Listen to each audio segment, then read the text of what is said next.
So excited. It's Wednesday afternoon, and we are coming to you with the question of how well do you know you? And we have Coach Gordon MacFarlane with us. I call him Coach Gord. What, Coach Gord? Welcome.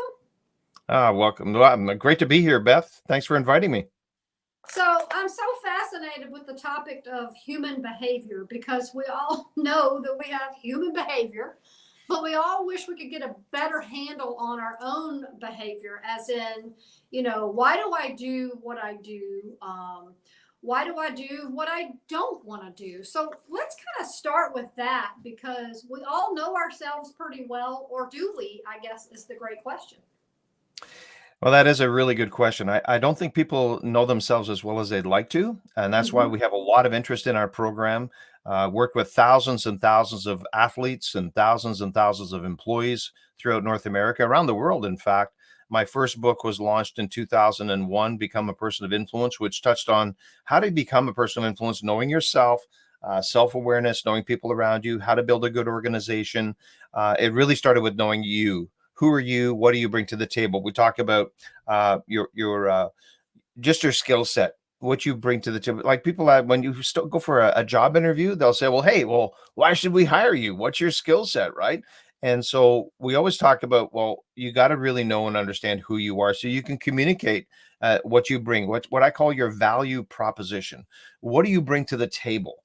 Right. In any conversation, if you and I are starting a relationship, those are some of the key questions we want to ask. So, tell me about yourself, Beth. Right. Mm-hmm. Do you know how to adequately describe yourself in the truest sense of the word?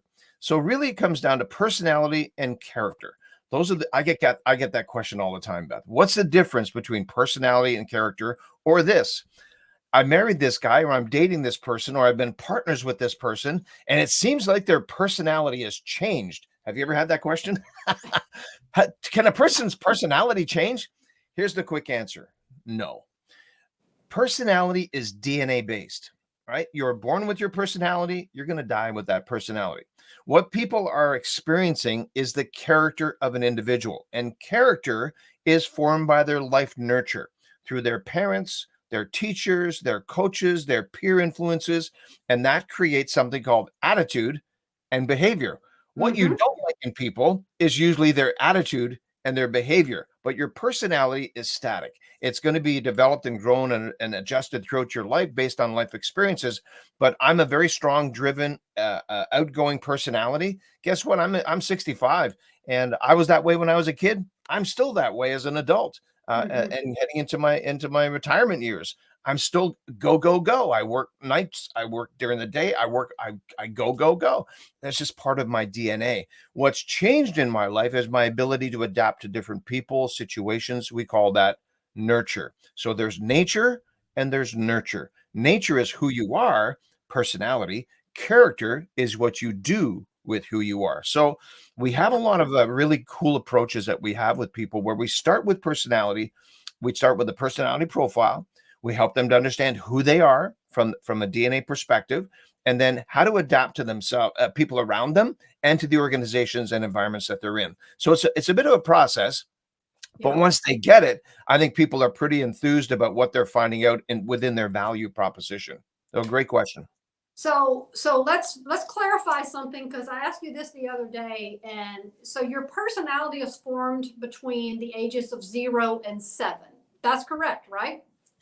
Well, like I said before, your character is who you are. Your character gets formed, Your right? care. Your character gets formed in the formative years. We call the formative years the ages 1 to 7. You learn from mom and dad, your early kindergarten teachers, how to behave, yes, no, thank you, please, all the things, all those morals and ethics and guidelines that you need to live through life. The formative years is what we talk about, how young people learn how to behave socially, interactively within a family structure, outside in a school structure, in a playground structure. How do you interact? That's your character, your personality. Again, you'll see some kids that are very shy.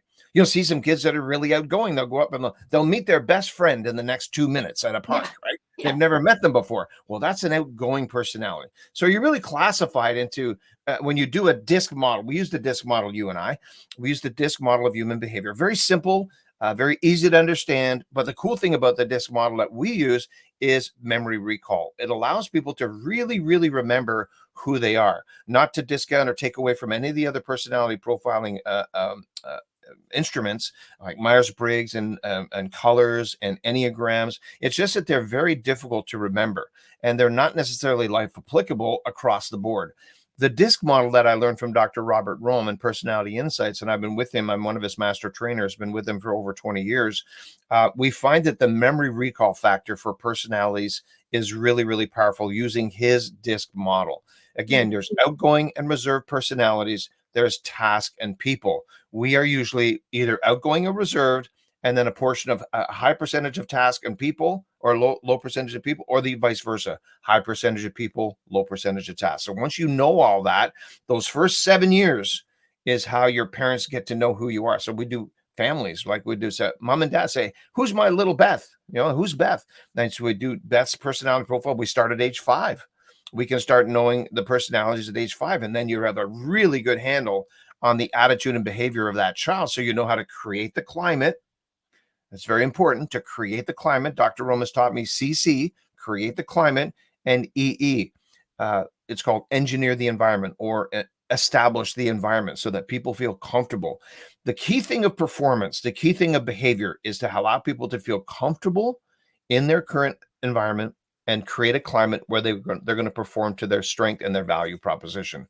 That's a lot of information I just gave you. So it's a long answer to a short question. Well, but it's a good answer. But so if your personality is really your the DNA of who you are, and I'm very into the idea of identity, because I think people are so confused today with what culture says they should be, could be, maybe, all that. I think all these things can create people to become confused by culture. But what you're saying is we are who we are, but from a faith perspective, if and I have a lot of faith people that follow this page, that comes in when you begin to make decisions. It doesn't necessarily change your personality, but it changes your behavior. It becomes your disciplinary choices. What do you say about that part of who we become? Oh, you're 100% right, Beth. And I think, I love the talk about fingerprints. You have a fingerprint on your logo, the one that we worked on together. And I think your identity piece is very, very powerful. And I talk about personalities when we understand, fingerprints, and when we talk about personalities, because if you look at your thumbprint on your left and right hand, both of those thumbprints are different. They're totally different, right? Your fingerprints are you're a unique individual. As unique as your fingerprints are, so is your personality. You can have other people that have a similar personality to you, CS, DI, SC, IS, whatever, but it's not quite the same, because there's varying degrees of percentage of, like, I'm 100% D, 100% I. I can meet another DI type personality, and they could be 90% D and 80% I. We're similar, but we're not quite the same because of the degree of personality strength that we have. And that's ascertained by the assessment that you do, the 24-question assessment. So once we know the DNA and we understand, okay, each person's personality is unique as their fingerprints, right? Now we can start to work on, again, working a generalized characterization, or what we say, a generalized environment where people will feel celebrated. You don't want to put an outgoing person in a very reserved, quiet, very stoic type situation. It's gonna drive them crazy. And vice versa. You don't want to put someone who's more reserved into a very outgoing, in your face, like a high energy situation. It's not an area of level of comfort. So we also like to talk about, you and I, we've had this conversation about understanding basic needs. Personality is just a tool. The personality profile is really a tool to help us understand, okay, who is Beth? Who is Coach Gord? Right now, what we want to know is, what are the basic needs of, if Beth is a CS or a DI, what are the combined basic needs? That's probably the most important key factor in understanding how to establish the right environment and how to create the right climate, is if you understand the basic need of the individual. I call it feeding the beast. If you feed the beast won't eat you, right? So you want to create an environment where people feel celebrated and not tolerated. So imagine a classroom, Beth, where you knew the unique personality of each student. You could tailor your classroom teaching to understand what kind of learning style and what basic need that personality or those different personalities have. And I want you to clarify what the DISC is for anyone who may not have had that awareness of the DISC program. Okay, great. Well, I'll use a little tool here. We'll use the fun book that Dr. Room provides for us. So I'll give you a little bit of an understanding here. So this is the DISC model as we see it, right? So there's the DISC model, right? So we talk about the D being dominant, direct, demanding, decisive, determined, doer. The I being inspiring, influencing, impressionable, interactive, impressive, and interesting. Interested in people. The S personality being supportive, stable, steady, sweet, status quo, and shy. The C being cautious, calculating, competent, conscientious, contemplative, and careful. So you see the circle right here. You'll see outgoing are the D's and the I's. The C's and the S's are reserve. I's and S's are people, and the D's and C's are task. Right. So you can have 80% of people are typically two traits of what we call above a midline reading. So I'm a DI. I believe you're a CS, right? A CS. No, you're an ID. That's right. I was talking to someone the other day. It was a CS, but you're an ID. So we're similar, but we're not the same. You're more outgoing, effervescent, high energy, where I'm more task oriented. You're more people oriented, but we're both outgoing personalities. So once you understand that distinction, we're going to be really good with people, like in a people environment. We're not going to be so good if you put us in a room with no windows and nothing to do. It's going to drive us crazy. That's just not something that we're really good at. Right. Now, it's not to say that we can't be, right? We can learn to adapt our character and our personality to play that role, but we're very limited in roles that are not aligned with our basic needs, with our personality. Okay, so question, as a human behaviorist, what do you say if you had someone and they were raised in a traumatic environment, they had lots of opposition, they weren't affirmed, because there's a lot of people that really get hung up on that early childhood. And what do you say to that person as far as the hope of what they can do to be able to take that shaped them, but yet be able to turn that around as a strength and be able to use that? Because I think that's a big question. That is a great question. I grew up in a very dysfunctional home. Six kids in our family. We had grandparents, two grandparents, and my mom and dad were living 10 people in a 1,200 square foot home. My dad was a struggling alcoholic, blue collar worker, hard worker, very hard worker, but basically found a way to basically drown his sorrows in alcohol and cigarettes. And so it was a very dysfunctional home. So we all grow up in some form of dysfunction. Proverbs 22:6 says, raise a child in the way they should go, so that when they're old, they will not depart from it. That's why we talk about the formative years being so important. The foundational growing of ethics, morals, standards, character, attitude, behavior are very, very vital and important to establish that in the first 7 years of life. Once you have that, the chances are very, very high. They tend to be high for a person to come back to those morals, values, ethics, characters, attitudes, and behaviors, because it's what they know. It's seated in their character. So again, I think what really has to happen, if you've come from a troubled past, where you've had a tough childhood, tough as a teenager, you've gotten into some trouble. I always work with athletes. I work a lot with athletes, but I also work with a lot of corporate entities where people pull me aside and they say, hey, coach, can I have some one-on-one time? And I always give them that one-on-one time. And it comes back to this when I'm talking to them. Okay, let's not worry about what's happened to you. Let's focus more on who you are. Yeah. What do you bring to the table? What are your values? Where are you at right now? And really what it comes down to is understanding their personality, what they bring to the table, and start building on that. So you build a structure, an outline, or what we call a skeleton, right? And we start adding meat to the bones. Here's what you bring to the table. So I do what's called an identity statement, and I also do what's called a performance power statement.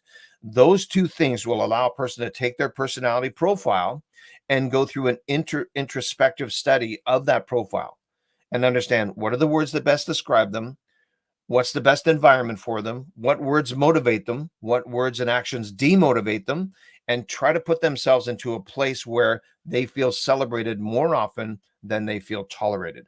When that happens, let's face it, Beth, when you feel good about who you are, a lot of what you do is better. Yeah. So doesn't it make sense that if I put Beth into a great environment where you feel celebrated and not tolerated, you're going to respond to that stimuli? Does that make sense? Absolutely. So I want to put you in that environment where you feel celebrated. And so that comes down to me as your coach, as your parent, as your friend, as your counselor, whatever, as your consultant, to say, well, Beth, let's figure out who you are, what are your basic needs, and let's feed those needs. Let's put you in an environment where you feel celebrated. When you start to feel celebrated, things start to change. Your self-esteem grows, your confidence grows, your faith, your belief, it all grows. I have something called a self-esteem ladder, right? And it starts with value. What value do you bring to the table? What do you own? And they say, well, I don't know. I'm not sure. I don't really have very many skills. Let's look at your profile. The first page of any profile, and here's an example of one. I'll show you mine. So the personality profile is going to give you on the very first page the words that best describe you. Right? So you're going to get a whole slew of words, 14, 15, 16 words that best describe you. Then we're going to talk about what are your key strengths, right? What are your key strengths?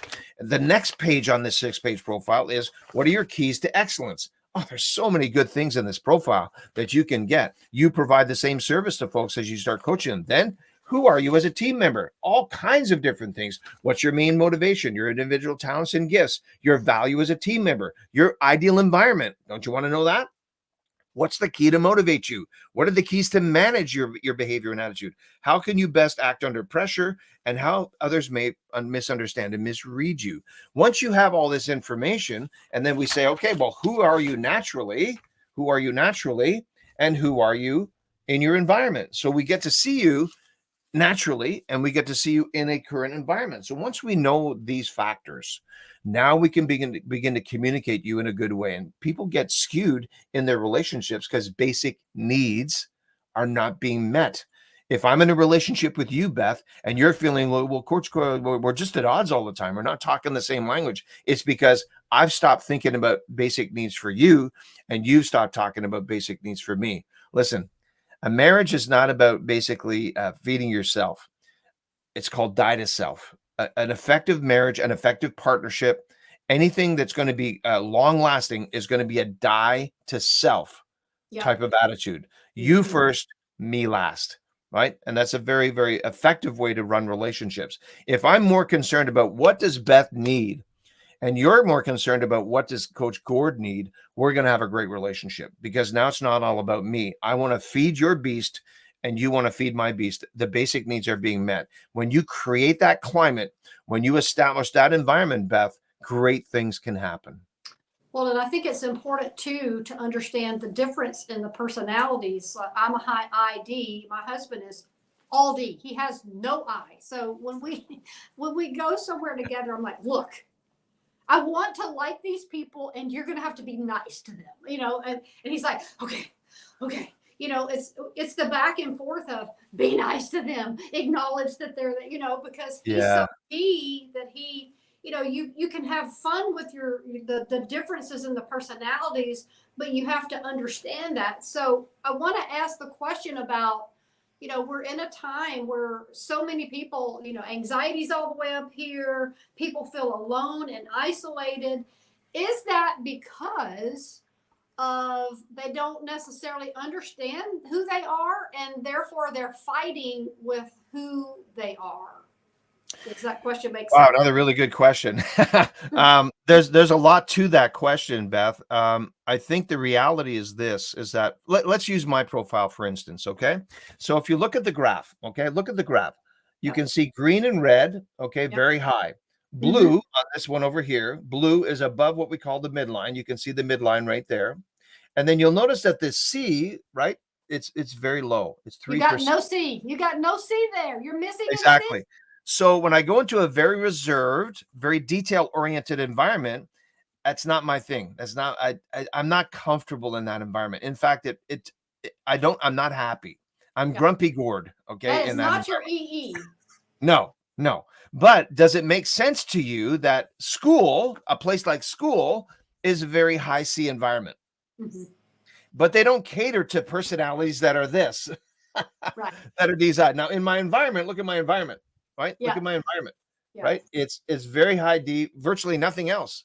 So I just want to get in there, get the job done, get out. Okay, give me the test. I'll do the test. I'll get out. Is that conducive to a good environment when the teacher is a high C? No. No, not at that's all. why it took me It's gonna drive the 7 teacher years. crazy, and the teacher's going to drive you crazy. It took me 7 Great, years to get great. through high school. Yeah. Why?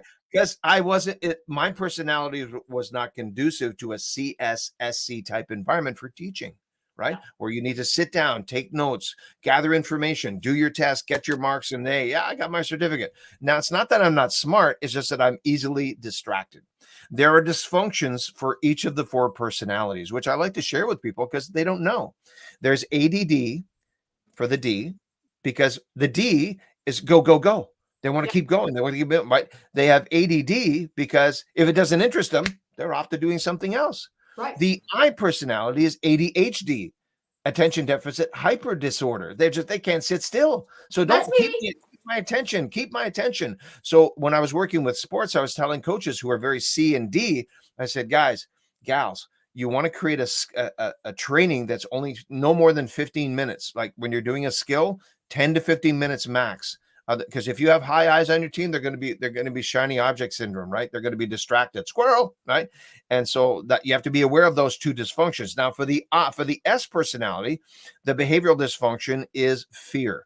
S's are afraid of what might happen or afraid of what will happen, right? What about their favorite question is what if? What if this happens? And what if that person's not there? What do I do with this? So they want to know what if, right? 95% of the what ifs never really happen. So you're being fearful for no reason. The C type personality, to some degree or not, they have OCD, obsessive compulsive disorder. Everything has to be in its place. Everything has to be in order. It has to be right. It has to be done right. It has to be said right. Otherwise, they're at a level of discomfort. They'll look to rearrange things. So again, those are strong tendencies. It's not 100%. Again, there's strong tendencies that people have those dysfunctions. So when you're in a relationship, I say I'm a DI.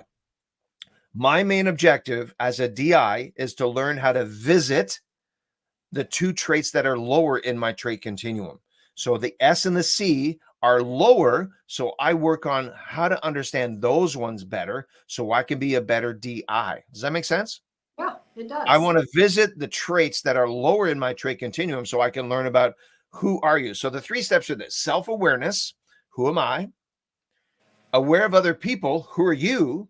And what's going to make us a better combination, a better us, a Yeah. better couple, a better team, a better management team, a better parenting team, whatever we can do to understand ourselves better so we can create the climate and establish the environment or engineer the environment. So again, people feel celebrated. That makes sense? It does. And I have a phrase I use in coaching. It's called better be, better we. Because Yeah. typically if there's a conflict in a relationship, we want to put it on the other person and we want to blame them. But the truth is it's not their fault. They're just different, right? Yeah, absolutely. And so So we have again, understanding other people's basic needs. If I understand your basic need, you like recognition. yeah. You like being popular. You like interaction. If I put you in a room with no windows and just sit there and just, think about things, ponder, meditate, you can do that for a little while because you've matured and you've learned how to do that. But that's not an ideal environment for you or me, right? We want to be with people. We want to interact. We want to engage with people. We want to get things done. We want to get results. We want to achieve. We want to accomplish, right? That's not to say the S's and the C's are not like that. They're just not driven by that. That's not their basic need. So if I understand the basic needs of you and you understand the basic needs of me, we can communicate better. That makes complete sense. Yeah. So when you're coaching people and you've coached people for a long time, what are the pitfalls that you find people find themselves tripping over in their personal and professional lives? Because I think people spend a lot of time going, man, I wonder what went wrong.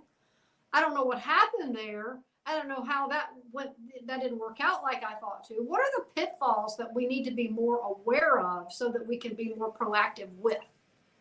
Wow, you got some doozy questions here. These are good questions. There's a lot to that one. Again, I think a lot of the time, Beth, people carry baggage, right? Yeah. They carry a lot of the experiences in life with them, and they hold themselves in account. They hold themselves in contempt, right? And they say, "Well, this happened the last time," or I'm not good with this. I'm not good with people. I'm not a good communicator. I don't. I have struggles with this. the longer you stay attached, that trailer or that baggage stays attached to your personality, your character, the tougher time you're going to have moving on.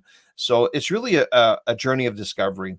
It's a journey of discovery, and it's a journey of acceptance, understanding who you are and realizing that you're not perfect. Right, you have all four personalities in you. All right, I have D, I, S, and C, as you saw, some to a greater, some to a lesser degree. Right, I have way more D and I. You have way more I and D than you do S and C. That's just it's the same with everyone. We have all four in us, right? Some to a greater, some to a lesser degree. So when we realize and understand that we do have areas that we fall short in, don't just don't hold yourself in contempt. Have a growth mindset. Carol Dweck, one of the top 20 books that I read here, Carol Dweck has a book called Mindset, right? Mindset talks about the two mindsets that people own. It's a book on psychology, a great little book if you want to understand a growth mindset and fixed mindset. The two personalities that tend to, not all the time, the two personalities that tend to have a growth mindset are D's and I's because they're just adventurous. They'll take whatever's and they'll say, well, if that works, we'll do it. If it doesn't work, we're not going to do it. The C's and the S's have a tendency, not always, but they have a tendency to be more fixed mindset because they want things to be proven. They want the details. They want to make sure that they're going down the right path. So what we try to say is now the cool thing about mindset is it can be adjusted. That comes from the art of visitation. My goal is to visit more the C and the S so I can be more successful in education environments, in school environments, all the places that I need to be.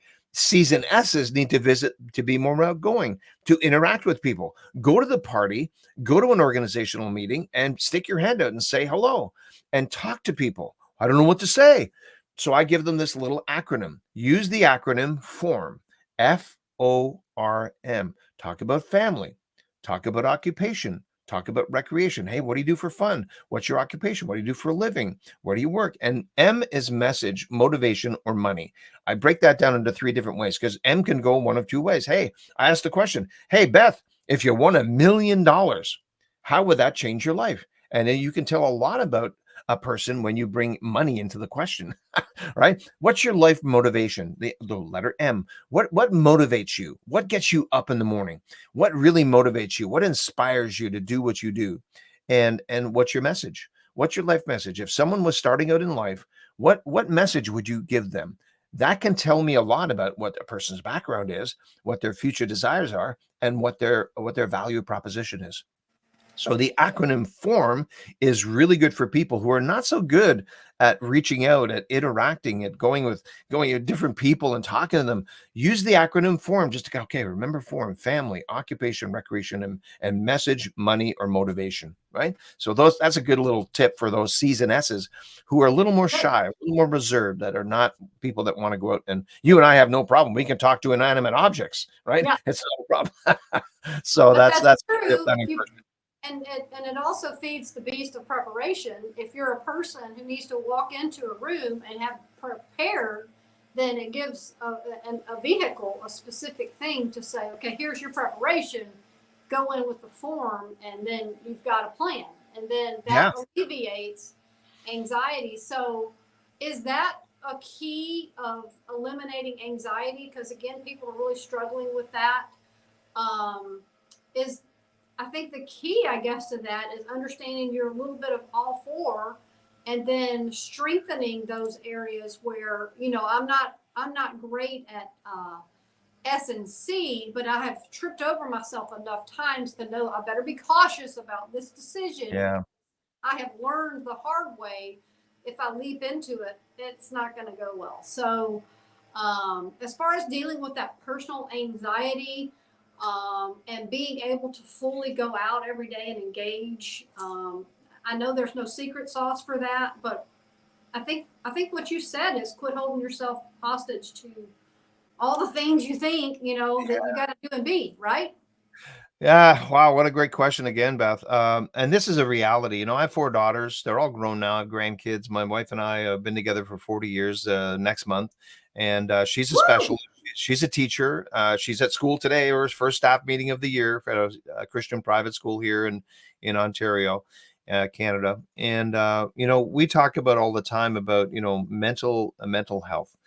I believe that I'm a mental health practitioner in that creating climates and establishing environments is all about self-awareness. Yes. I think a lot of young people don't have a strong self-awareness, a strong self-esteem, understanding of who they are. And I'm going to go back to it, what they bring to the table. Here's why, because they're comparing themselves to other people. They're Yeah. comparing what they don't have and what other people do have. Why are they so successful? Why do they do this? Why do they do that? Why are they so popular? Popularity is a very big thing when it comes to young people, right? They want to be part of something.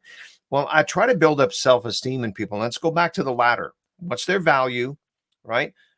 What's their faith? What's their belief? How much level of confidence? It's really about confidence. Confidence is really 85% belief in yourself. If you don't believe in yourself, you can't have confidence. If you don't have confidence, you can't have self-esteem. So it starts with understanding. I think parents would be very, very wise to get a hold of you or myself and talk about getting your young people, your kids starting at age 5, into a personality profile so you as parents can begin to understand who they are as little people, right? Who you are as a personality. And then you can start. We have something called an interaction guide, the personality of your child, the personality of yourself, and how do you, the strengths, strategies, and struggles that you have in your two conflicting or two similar personalities, right? Yeah. And so I think a lot of young people that are searching for identity, and I go back to my identity statement and personal power statement.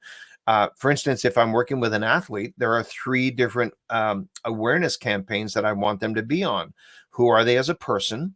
Who are they as an athlete? And who are they as a teammate? Because those can be 3 different things, right? So there's a triple identity, and it's the same for if you're part of a family. Well, who am I as a person? Who am I as a family member? Sorry, as a boy or a girl, right? And then who am I as a family member? Wait, we're contributors to an organization, to a group, to a friendship circle.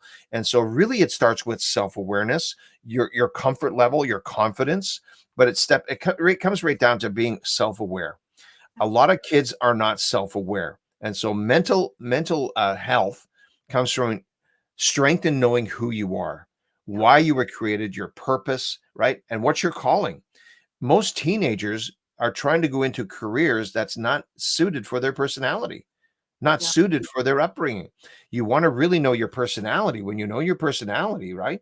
If you're a D and an I or an S and a C, you want to know to what degree, because then you're going to know which vocation is actually well suited to your personality and character. You do not want to get into a career that's really against your personality and your character. It's going to be a long, futile fight. It's not going to be an enjoyable journey. You'll never work a day in your life if you love what you do, That's true. That's right? very.